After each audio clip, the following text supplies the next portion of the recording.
24 marsi i si vjetëm shënon 26 vjetorin e fillimit të sulmeve ajrore të Organizatës së Traktatit të Atlantikut Verior, e njohur gjërësisht si NATO, kundër objektivave ushtarake dhe policore jugoslave në territorin e Kosovës.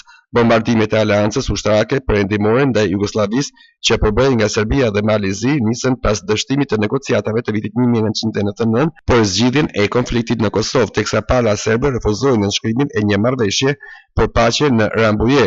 Bombardimet që zgjatën 78 ditë u ndërprerën më 10 qershor 1999 me miratimin e rezolutës së 1244 të Këshillit të Sigurimit të Kombeve të Bashkuar, që parashinte administrimin e Kosovës nga një mision i OKB-s. Ndërhyrja e NATO-s në Kosovë mundësoi edhe kthimin e më shumë se 800.000 refugjatëve në shtëpitë e tyre. Intervenimi i NATO-s shënoi fillimin e fundit të regjimit serb mbi Kosovën. Vite më vonë, me 17 shkurt 2008, shpalli pavarësinë e saj. Aktualisht në Kosovë janë rreth 4700 trupa të NATO-s, përfshi forcën rezervë në kuadër të misionit paçrues KFOR.